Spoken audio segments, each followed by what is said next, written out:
Hey everyone, good to see you today, and I hope you're doing all right. So, let me just start with something that surprised a lot of people when I first mentioned it the other day. There's a new push from the administration to basically rebuild the entire SNAP system. And one of the biggest questions that's come out of that is something a lot of you have been asking me in the comments, which is this. Do you actually have to reapply for SNAP right now? And here's the surprising part.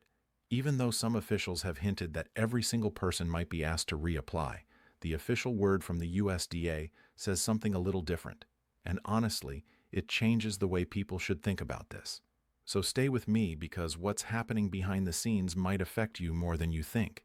And there's one detail later on that a lot of people haven't heard about that could really change how states handle all this.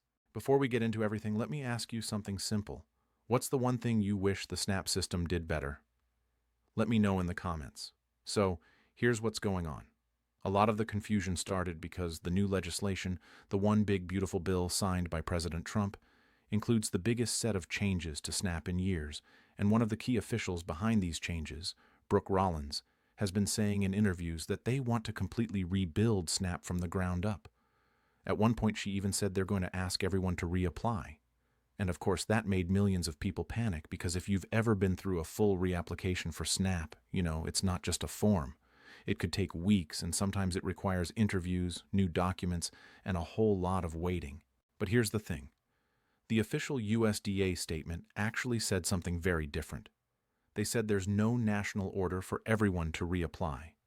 Instead, they said that households should continue with the normal recertification process they already follow. And that difference matters. Recertification is what most people do every 6 months or every year. It's basically updating your income and household information. Reapplying is more like starting over, like you're applying for the very first time. So then, why did this whole thing get so confusing? Part of it is because the administration is trying to track what they call errors in the system. For example, they said that thousands of deceased people were still listed as receiving SNAP. Now, whether that number is accurate or not is still being debated because SNAP benefits aren't mailed checks, they're EBT cards. But that claim got attention, and it's one of the reasons they're talking about rebuilding the system. Speaking of which, let's talk about what's actually changing under this new bill, because these changes are real, and they're already affecting people even if the reapplication part hasn't been ordered yet. One of the biggest changes is the new work requirement age range. Before, able-bodied adults without dependents had to meet work requirements between ages 18 and 49. But now that requirement goes all the way up to age 65, so someone who's 63, maybe struggling to find work because hiring slows down at that age, is now expected to meet the same work requirements as someone who's 30. That's a huge shift. And on top of that, exemptions were narrowed. Before, if you were caring for a child under 18, you were exempt. Now that's been lowered to age 14. Some people lost exemptions entirely, including veterans, homeless individuals, and former foster youth. Only American Indians received a new exemption. So everyone else is facing tighter rules. Now this is where things get even more complicated. Supporters of the new rules say these changes are about fairness, responsibility, and making sure that help goes to people who truly can't work. One of the loudest supporters, Speaker Mike Johnson, said something like, "If you're able to work and you refuse, you're cheating the system." Now, whether people agree with that or not, that's the philosophy behind the changes. But critics, including food pantry leaders, legal experts, and hunger advocates, say that these new rules don't match the reality of people's lives.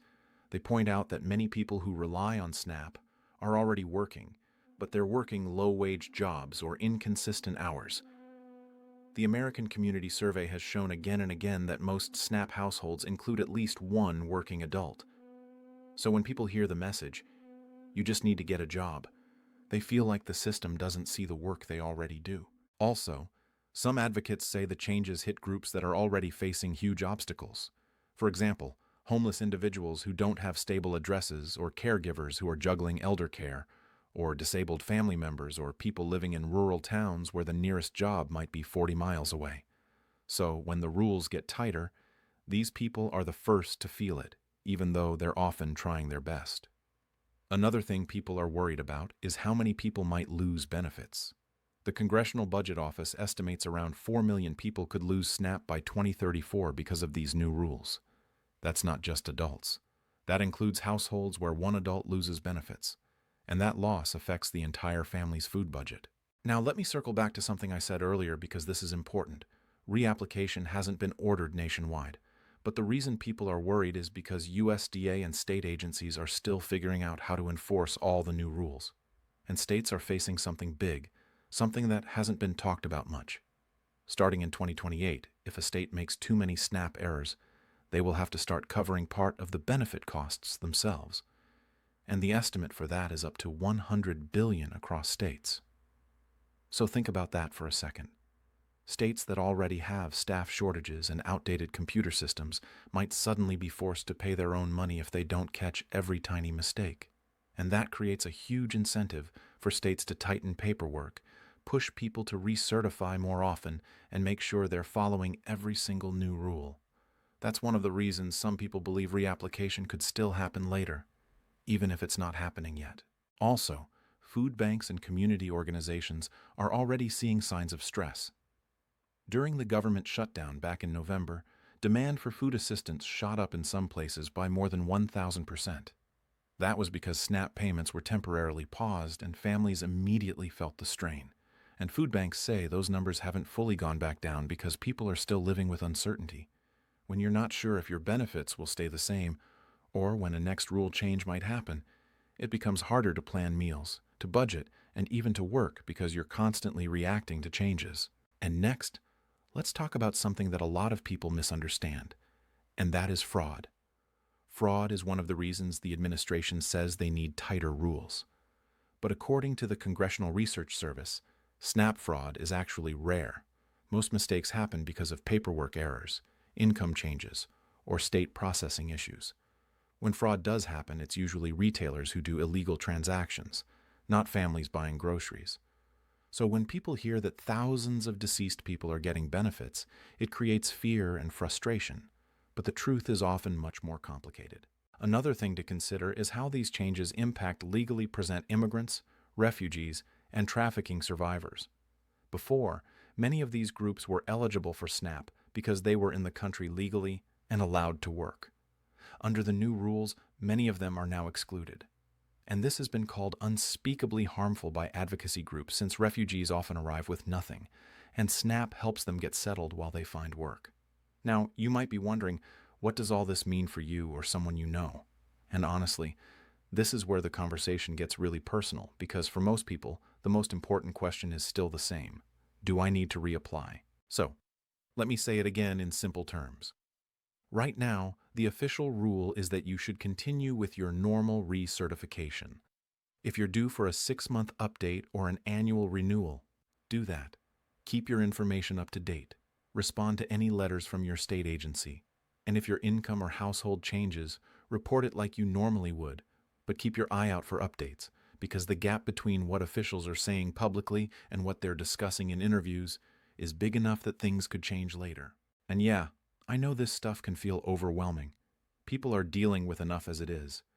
Rising food prices, rising rent, health costs going up, gas going up, and then, on top of all that, you have to worry about paperwork that keeps changing.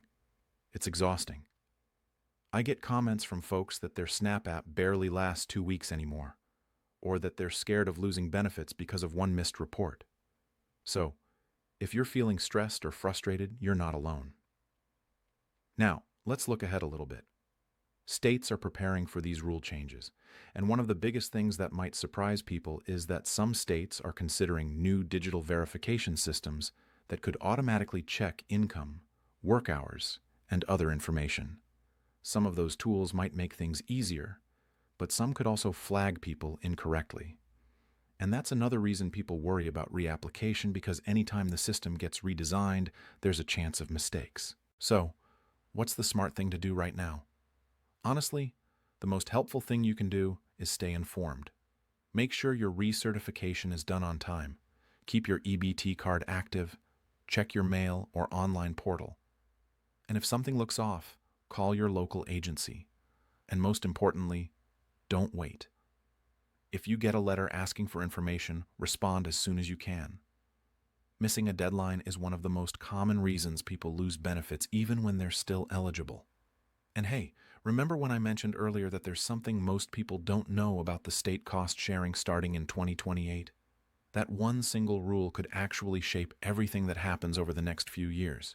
Because if states start worrying about getting penalized, they may start changing their own rules long before the federal government makes any announcements. So even though there's no national reapplication order now, some states might start tightening things earlier, or pushing people to provide more documents.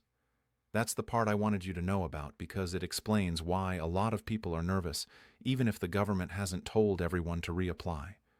If you found this helpful, consider subscribing and tell me in the comments, what's the one thing you wish the government understood about people who use SNAP? I think your answers will help a lot of folks feel seen. Take care of yourself, and I'll talk with you soon.